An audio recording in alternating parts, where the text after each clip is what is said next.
Mesdames et messieurs, bonjour. Une dernière journée de canicule avant les orages. Regardez les cartes de prévision d'Evelyne Delia. Ces orages arrivent cet après-midi dans le sud-ouest. 11 départements sont d'ailleurs en alerte.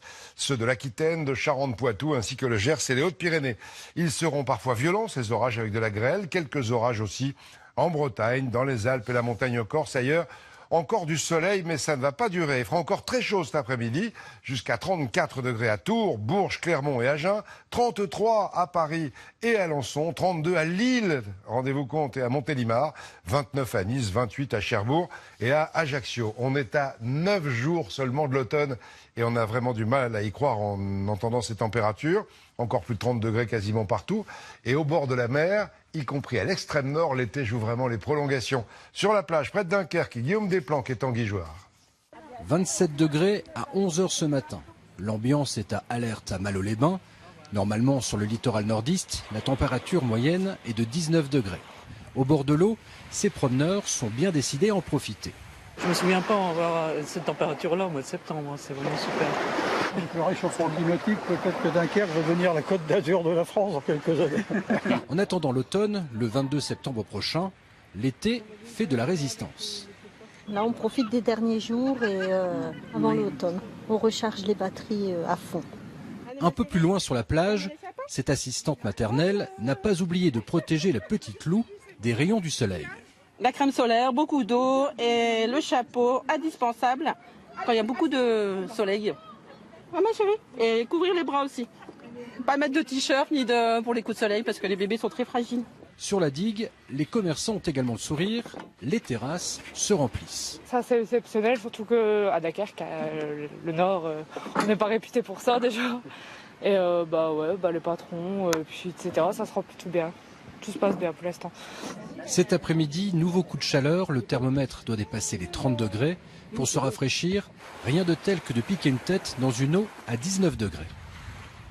La mi-septembre à Dunkerque. Une chaleur écrasante aujourd'hui encore dans l'Est aussi. Plus de 30 degrés également cet après-midi. Mais ce sont vraiment les derniers beaux jours de l'été. Du côté de Strasbourg, comme en plein mois d'août à la mi-septembre, Jacques Rigboivin et Jérémy Susselin.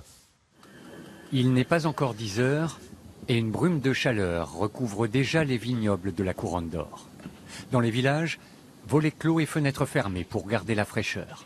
Pour les promenades, on privilégie clairement les horaires matinaux. Mais non, il fait rien. Oui, sortir le matin et puis vers 11h, c'est plus possible, il fait trop chaud.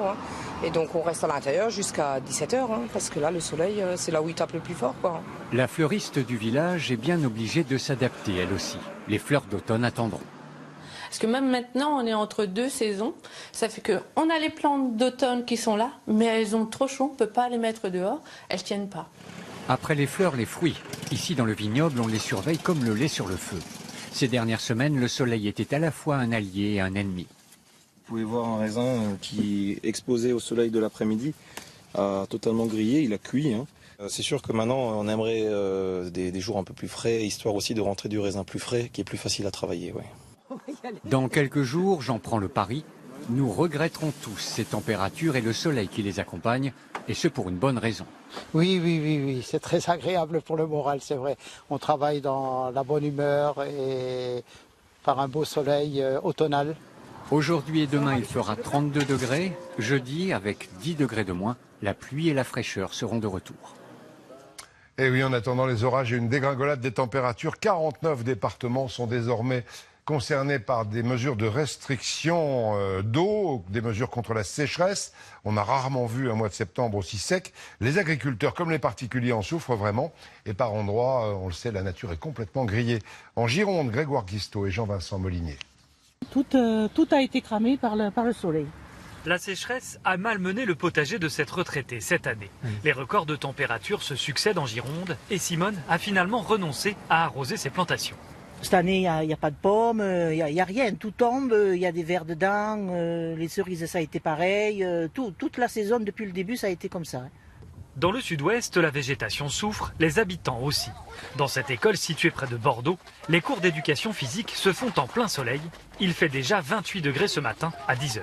On multiplie les postes pour que les enfants puissent s'hydrater, donc boire et donc se mouiller au niveau de la nuque pour éviter d'avoir des insolations.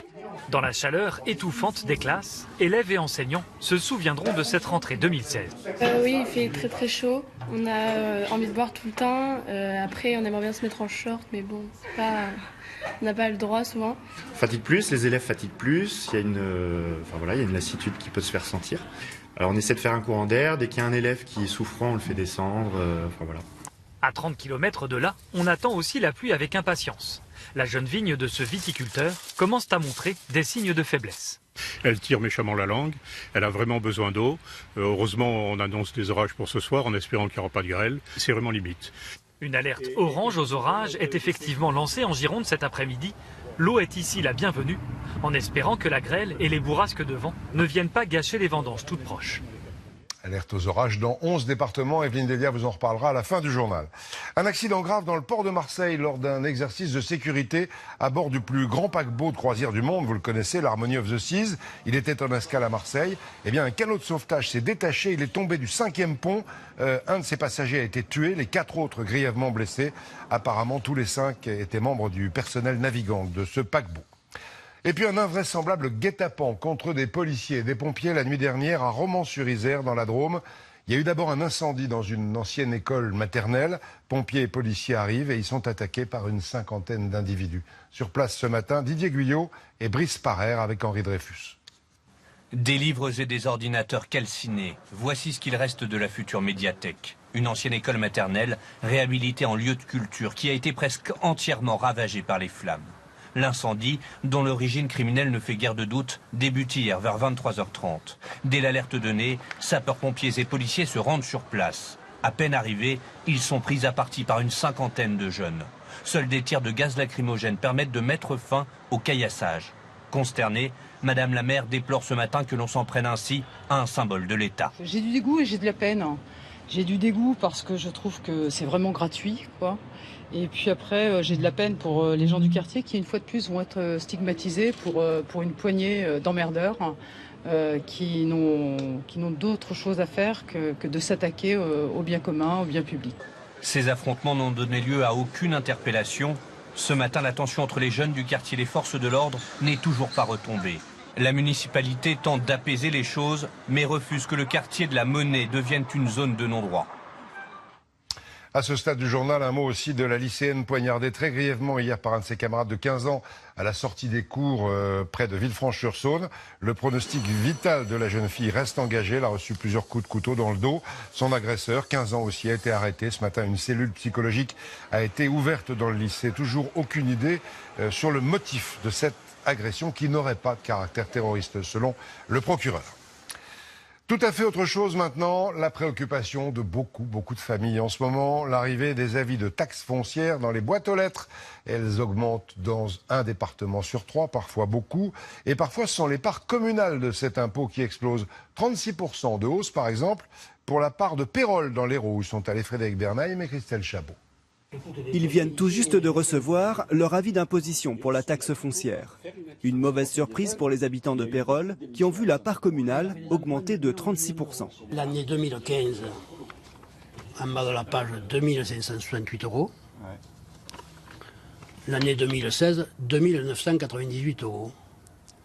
Ça fait une augmentation de 420 €. Une hausse des impôts locaux insupportable pour ces retraités dont le revenu n'augmente pas.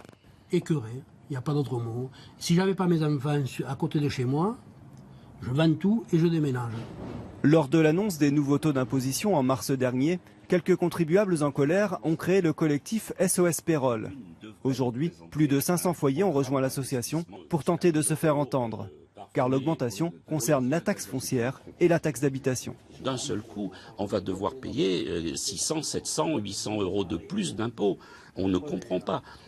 On va passer à 1100 € par habitant d'impôts locaux, c'est inacceptable. Du côté de la mairie, on justifie ces hausses par la situation qualifiée par le maire actuel de désastreuse laissée par l'équipe précédente. En 2014, je dois éponger 2,5 millions de recettes fictives qui manquent des 2 années précédentes. Et à ça vient se rajouter le fait de, effectivement, la baisse de la dotation d'État qui est conséquente puisque chez nous, elle représente 7% d'équivalent taux d'imposition. Dans un mois, les habitants de Pérols recevront leur taxe d'habitation, qui elle aussi va augmenter de 36%. Eh oui, les propriétaires doivent payer la taxe foncière avant le 15 octobre et un mois plus tard, ce sera la taxe d'habitation pour tout le monde. À propos de fiscalité, la Cour des comptes s'inquiète des dérogations accordées depuis toujours, dit-elle, aux contribuables de l'île de Beauté. Les sages appellent l'État à rectifier le tir.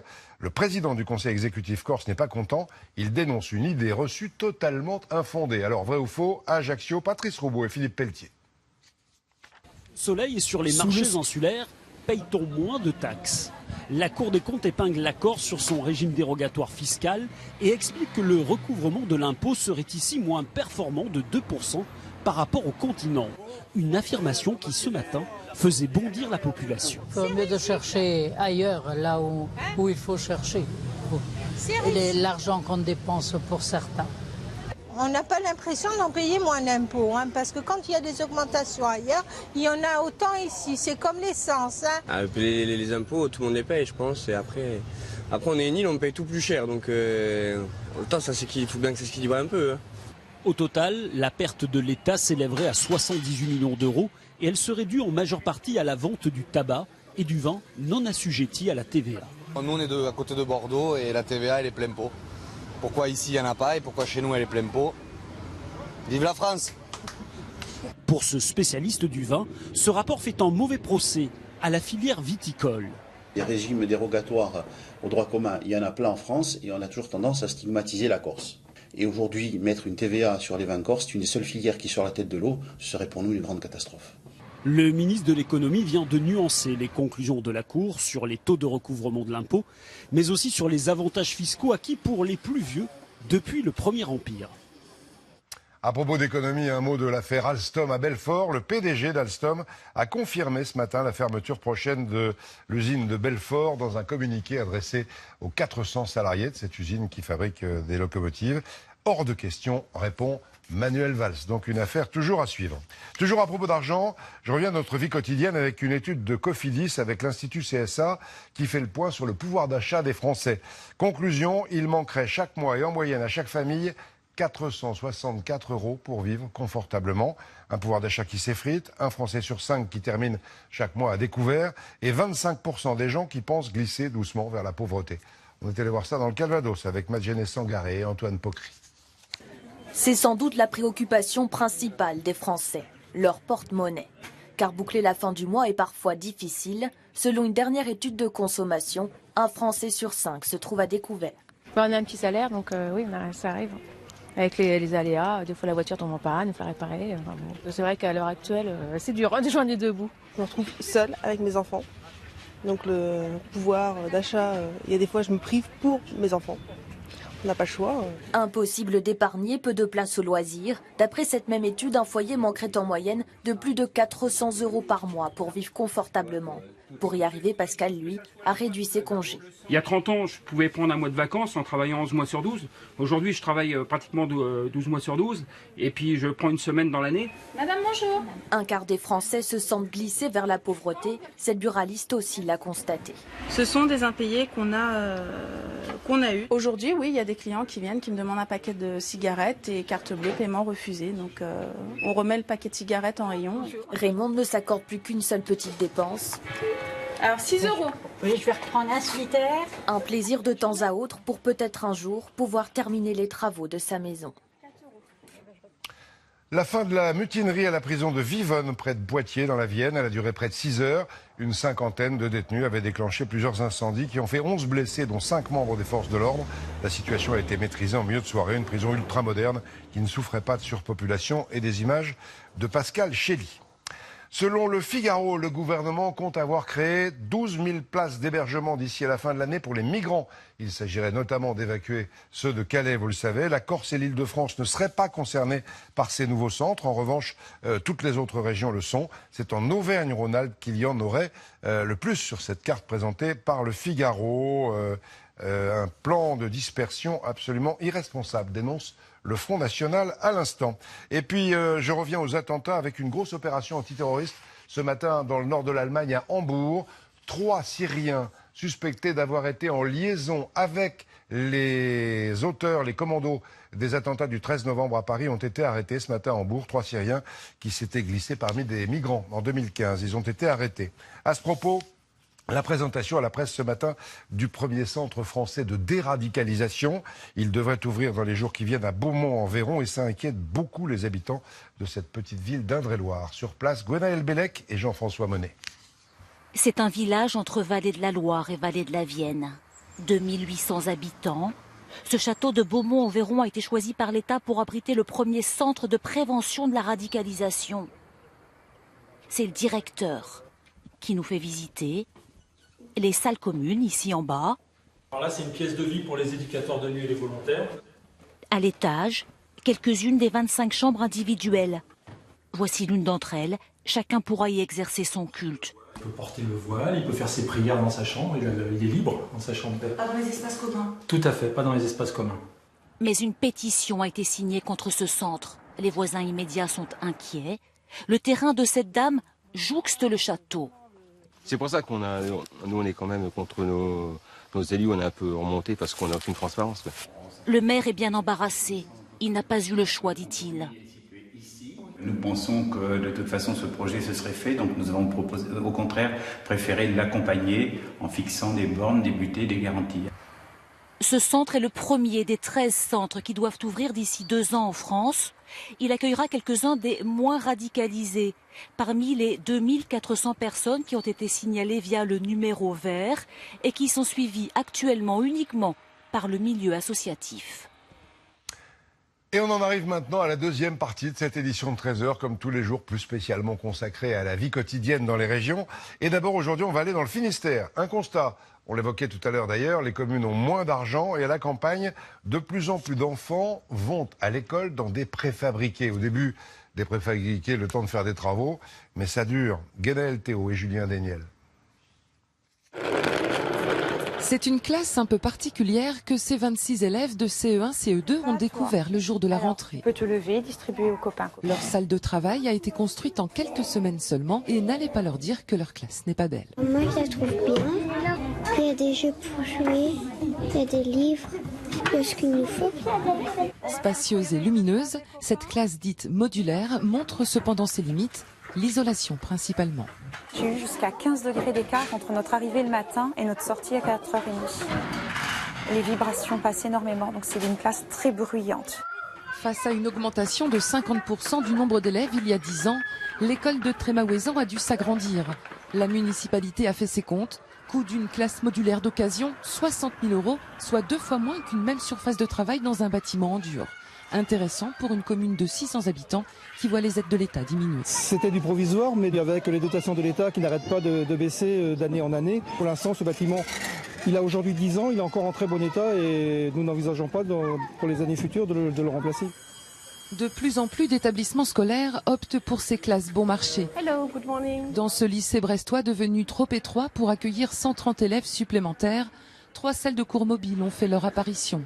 Elles sont aussi bien équipées que les classes ordinaires, mais du côté de ces élèves de première, les avis sont partagés. Quand il va pleuvoir, on va sûrement entendre le bruit et tout ça. Pour la concentration, ce sera pas ce qu'il y a de mieux. Je préfère largement être dans des bâtiments normaux. On arrive bien à travailler, les salles sont assez grandes. Pour dépanner, franchement, ouais, c'est pas mal. C'est aussi dans des classes de ce genre qu'ont parfois trouvé refuge les fameux TAP, temps d'activité périscolaire, mis en place dans toutes les écoles publiques. Toujours l'école et un rituel à chaque rentrée, la fameuse photo de classe bien sûr, c'est en ce moment qu'on l'a fait et ce sera un merveilleux souvenir pour les enfants, les grands-parents et dans quelques années. À Arthon-en-Ré, en Loire-Atlantique, Valentine Patry, Renan Hellec. Robe colorée, jolie coiffure et petite chemise, ce n'est pas un jour de classe comme les autres pour ces écoliers.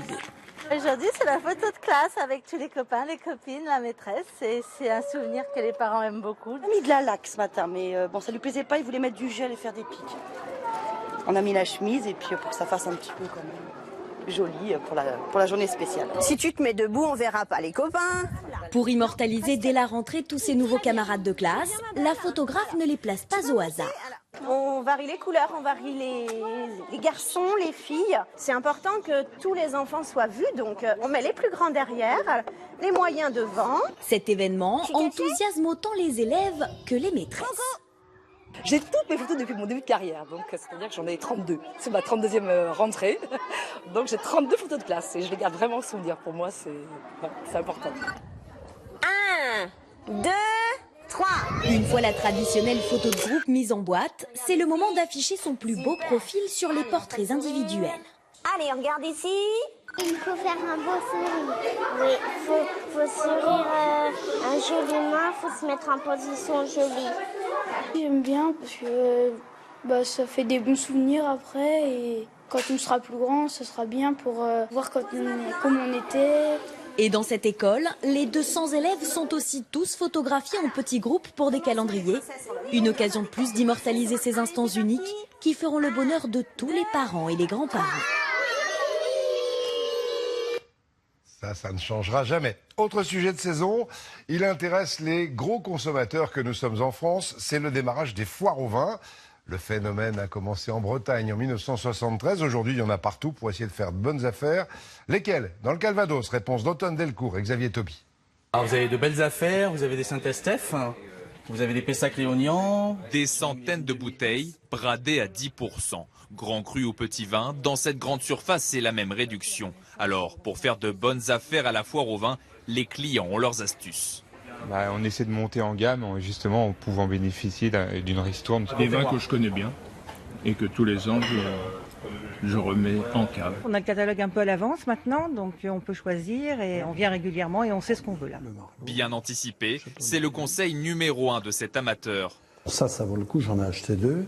Catalogue des magasins, mais aussi liste des millésimes à la main. Voilà de quoi repérer la perle rare. Je sais à peu près, par exemple, un Châteauneuf-du-Pape vaut entre 14 et 16 euros. Là, vous l'avez dans ce magasin-là où on va aller, 10,99. Et c'est un 2015. C'est une affaire. L'objectif aussi, éviter les mauvais millésimes et les cépages décevants. Ensuite, une fois au magasin, il faut tout vérifier jusqu'au bout. Là, vous avez un exemple, le Pomerol, là, dans ce magasin, qui est un Pomerol de 2014, producteur récoltant, 13 en volume d'alcool, pour le laisser vieillir. Il faut aussi regarder le creux de la bouteille. Vous voyez, c'est important. Et là, vous pouvez le laisser vieillir 8-10 ans. Tout cela sans casser sa tirelire. D'excellentes bouteilles se vendent entre 5 et 30 euros. Pour les très grands crus, c'est une autre histoire. Mais eux aussi sont bradés pendant la foire au vin. Sujet de saison encore, mais celle-là est complètement décalée. On a commencé le journal au soleil à Dunkerque. Les vacances continuent pour de nombreux retraités et couples sans enfants. Une arrière-saison idéale avec les températures et le soleil pour les amateurs de camping-car. Car, par exemple, à Gruissant, dans l'eau d'Aurélie RL et Christelle Chabot. Cela fait un mois qu'Alain et Marie-Claude sont partis de chez eux. Après les Saintes-Maries-de-la-Mer et le Pont du Gard, ils font escale ici à Gruissant, avant de rejoindre le Maroc en novembre. Pour eux, le camping-car, c'est un art de vivre. Ce qui me plaît, c'est surtout la liberté. On va où on veut. On est 8 jours ici, 8 jours ailleurs, ou 3 semaines, ou un mois. On regarde la météo avant de partir, bien évidemment. Et puis on se dit, il fait bon dans ce coin-là, on part. Facile de se déplacer et aussi de s'installer. En quelques minutes, tout est prêt. Thierry et Annie voyagent avec tout leur petit confort. C'est un petit chalet ambulant, donc ça permet d'avoir tout sur place, la vaisselle, les vêtements, de l'eau. Et l'emplacement ne coûte que 9 euros par jour. L'investissement, c'est juste l'investissement du camping-car. Après, c'est moins cher qu'une location ou si vous louez un mobile-home. À côté, ces Normands sont en pleine activité. Un grand programme les attend. Non, 6 heures. C'est bien. Comme ça, on fait notre vin chaud boule et après l'apéro. Une très bonne ambiance, on se fait des amis de toute région en plus. C'est super sympa ça. Les plus chanceux ont vue sur la mer et en quelques minutes, ces camping-caristes arrivent sur la plage. Ils profitent pleinement de ce beau mois de septembre. Beaucoup moins de monde que le mois d'août. Et bon, le temps est là, c'est parfait. Il fait 30, 32, 34. L'eau est à 22. Elle est meilleure qu'en juillet. Une étape ressourçante avant de repartir vers de nouveaux horizons. Avant de repartir dans les régions, encore une extraordinaire médaille française aux Jeux paralympiques de Rio. Une deuxième médaille en or, s'il vous plaît, pour Marie-Amélie Le Fur. Après sa victoire exceptionnelle à la longueur, elle a remporté le 400 mètres avec, là aussi, un record du monde. Sylvain Milenvoix avec Antoine Habert à Rio. Elle ne peut plus s'arrêter de sourire, de rire. Marie-Amélie Le Fur plane. Il n'est plus question d'atterrir. Comme dans un rêve, un rêve bien douloureux par contre, parce que je suis partie très vite, un peu trop vite. Et pour cause, avant les Jeux, la championne française s'est blessée. Elle s'est très peu préparée. Pourtant, sur ce 400 mètres, Marie-Amélie Le Fur, au premier plan, se bat. Elle ne craque pas. Résultat, record du monde, médaille d'or. Et après l'effort, le réconfort. 17 de ses proches sont là, admiratifs, comme son papa. On n'est pas à ce niveau-là sans une volonté au-delà du commun. Je me suis peut-être pas entraînée, mais en tout cas, je me suis nourrie de leur force et c'est eux qui m'ont permis d'aller chercher ces 2 médailles d'or lors de ces Jeux. Au Club France, elle retrouve d'autres médaillés, Perle Gouge et Sandrine Martinet. Ambiance samba. Avant que Marie-Amélie Le Fur ne court 100 mètres et 200 mètres pour continuer sa razzia. Eh oui, il y a encore 2 médailles d'or possibles sur 100 et 200 mètres. Pour l'instant, la France a 11 médailles, dont 3 en or. Encore une image de sport avec la ville de Marseille qui se mobilise pour la candidature française aux Jeux de 2024, la candidature de Paris. Une parade maritime la semaine dernière et ce matin, une course à pied d'une 50aine de personnalités et de sportifs jusqu'au stade Vélodrome. Décision du CIO dans 1 an, jour pour jour. Et après le sport, on va se détendre encore avec une pièce de théâtre très drôle en ce moment au théâtre de la Michaudière à Paris. Une pièce créée il y a un demi-siècle avec Jacqueline Maillan, vous la connaissez peut-être. C'est Croque-Monsieur avec maintenant Fanny Ardant et Bernard Ménez. Au théâtre, Anne-Marie Blanchet et Jean-Yves May. Est-ce qu'un homme du monde se laisse ruiner? Moi je dis que c'est un déserteur, il faudrait le fusiller. Oh, tenez. Un mari qui se suicide, Fanny Ardant dans le rôle d'une veuve ruinée, mais pas de drame, bien au contraire. Je suis Madame Bezos, Coco Bezos. À cette veuve, pressée de se remarier à un homme riche, la comédienne prête une insolence, une élégance savoureuse. Bezos SOS? Ouais, en quelque sorte, oui. J'aime le fait que ça soit une irréductible, qu'elle a peur de rien, qu'elle peut s'attaquer à tout, que les échecs ne l'effondrent pas. J'ai perdu ma pomme. Pittoresque, drôle, Fanny Ardant sait l'être dans un style très différent de celui de Jacqueline Maillan. Ah, la sérénité de cœur, une chaumière, vibration, robe de chambre, dans des pantoufles tièdes. Un rôle créé sur mesure pour elle et qui l'avait rendue célèbre en 1963. Anatole. Aujourd'hui, Fanny Ardant renouvelle le personnage, l'actualise. Ah, et autoritaire. Rassurez-vous, j'aime ça. J'ai trouvé Fanny Ardant remarquable. C'est vrai que c'est toujours la femme fatale. Et nous, forcément, les hommes, on est sensibles à ce charme-là. C'est tout ce que peut représenter la femme d'avant et de maintenant. Donc, dans toute sa splendeur. Jean, mais que veulent les hommes aujourd'hui? Vous lisez les journaux, moi j'ai pas eu le temps ces derniers temps. Serais-je en retard d'une mode? Croque-Monsieur, un classique du théâtre de boulevard, certes. Mais Fanny Ardant lui donne une dimension nouvelle en étoffant son personnage de femme libre, habile à déjouer le poids des conventions sociales. Ça fait du bien de rire. Croque-Monsieur au théâtre de la Michaudière. On repart maintenant dans la nature. Comme promis, tout à l'heure, on évoquait la sécheresse qui est préoccupante. Ça n'empêche pas les jardiniers de travailler. Peut-être vous, tous les mois dans ce journal, on a rendez-vous en tout cas avec une passionnée de jardinage qui vit à Tours. Septembre, dernière récolte de fruits et légumes d'été, préparation de l'automne avec notre ami André. C'est notre ami maintenant Émilie Plantard et Emmanuel Sarr. Le soleil ne se lasse pas d'admirer le jardin d'André. Alors la récolte, très convenable au mois d'août, s'annonce toujours prometteuse en ce début septembre. Je sais que j'en ai un. Regardez mon petit chou-fleur. Regardez comme il est beau. Moi, je ne l'ai fait pas venir très très gros, mais bon, là, il est bien. Voilà. C'est le premier. Ah, ça va être le premier. Le début des choux, mais la fin des haricots demi-secs. Ceux-ci ont la particularité de venir d'Espagne, à cuire en cocotte avec carottes, oignons et laurier. J'en ai donné à mon voisin, là, j'en ai donné à l'autre voisin, j'en ai donné au voisin d'en face. Enfin, tout le monde a des graines, quoi. Je distribue. Et puis, il y a les surprises de l'été, car André expérimente chaque année. Alors là, je vais vous présenter mes patates douces et puis mes cacahuètes. Depuis mai, les plants ont bien poussé, seulement voilà, ils sont toujours en fleurs. Ça va être la surprise. Quelqu'un qui m'a dit qu'il les voyait pointer, mais moi je vois rien pointer. Cette fin de saison ne se résume pas au plaisir de la cueillette, il faut déjà penser au nettoyage. Chez le voisin Daniel, les haricots verts doivent libérer la place. Non, ça a donné 2 mois et demi. Mais là, il n'y a plus rien, il n'y a même pas une récolte, alors je peux emmener une poignée d'haricots. Je vais remuer superficiellement et je vais semer des mâches. Hein, c'est l'époque. Daniel la sème à la volée, puis il tasse pour légèrement enfoncer les graines. Il faut énormément d'humidité pour la faire lever. C'est très capricieux. Le défi est alors de garder cette humidité, car l'été n'a pas dit son dernier mot. Les fruits d'automne ont encore besoin de chaleur. Ces poires ne seront parfaitement mûres que dans une dizaine de jours. Et ça nous donne des petites idées pour ceux qui ont un jardin. On en arrive maintenant à la dernière partie de cette édition de 13h consacrée, vous le savez, à notre patrimoine. Et il est beau, il y aura d'ailleurs ce week-end, comme tous les ans, les journées du patrimoine. Et c'est pour ça qu'on en parle beaucoup cette semaine. Dans un instant, les villages du Rhône, très attachés à leur aqueduc romain. Mais d'abord, on part dans les Ardennes, avec la tradition des ardoises qui font toujours le charme de nombreuses communes et que nous racontent Vincent Ditch et Vincent Rucli. Du nord au sud des Ardennes, le visiteur fera le même constat. Ici, pas une tuile rouge, pas un toit en chaume. C'est le gris de l'ardoise qui colore le paysage. Une pierre d'ardoise qui fut très longtemps extraite du sous-sol ardennais, comme ici à Rimogne. L'activité s'est arrêtée en 1971, mais il en reste encore des traces et des témoins.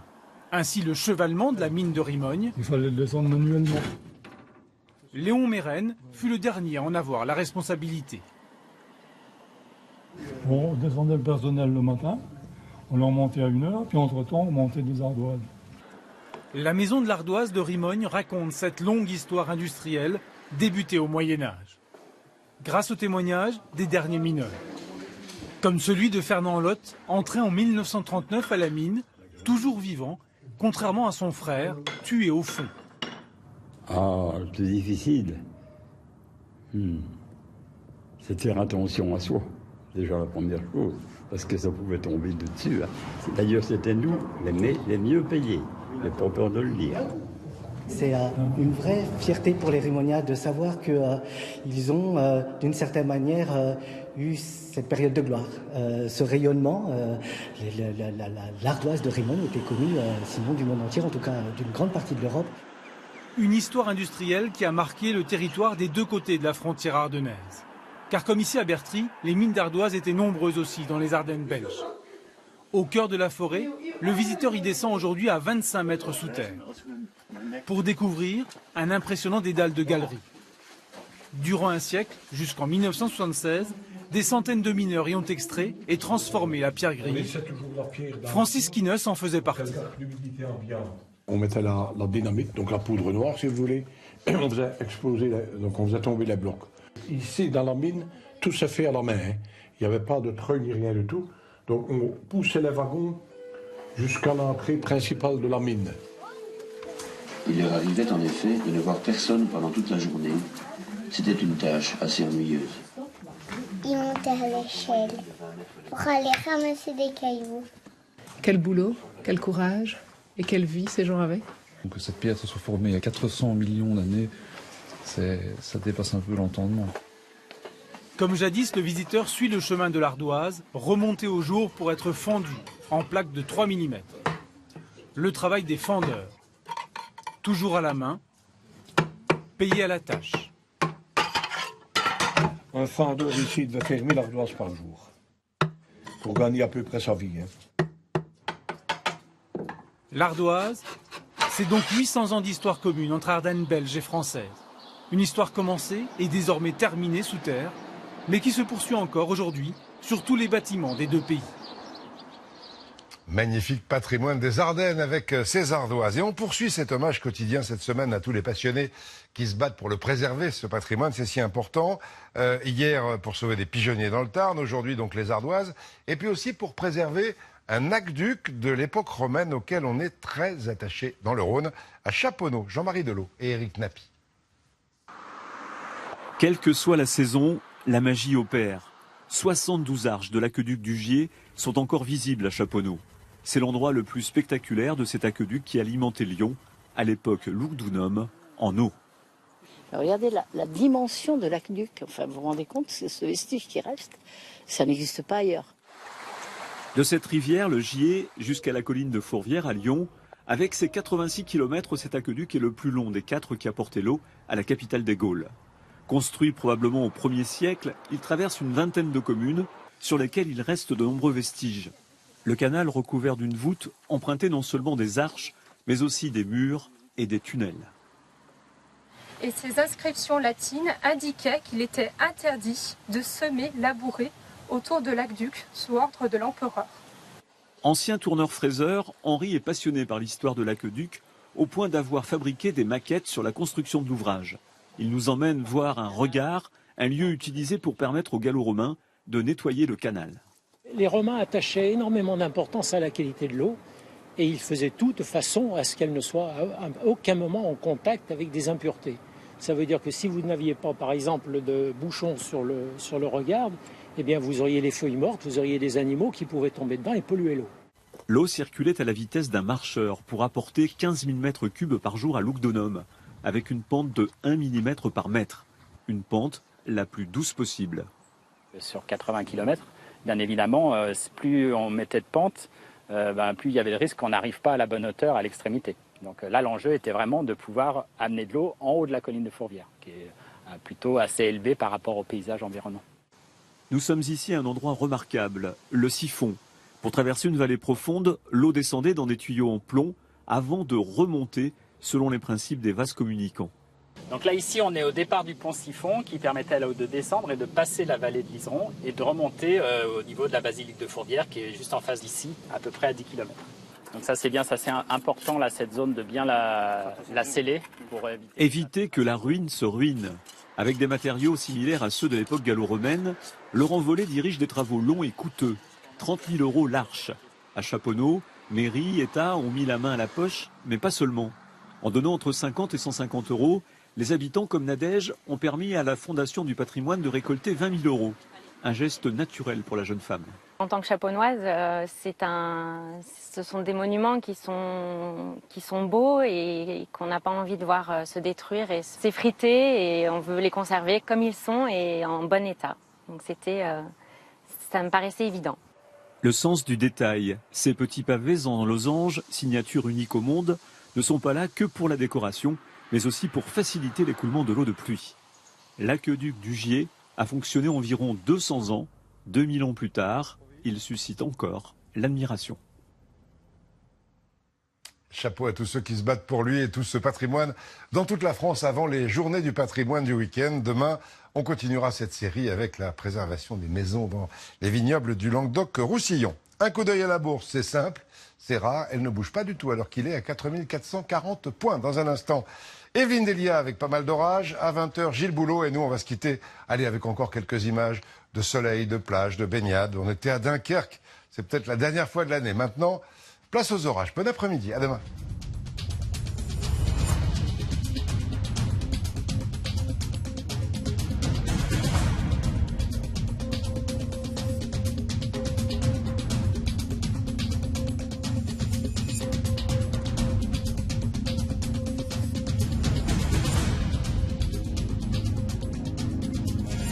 Retrouvez toute l'info sur le site et l'application MyTerre.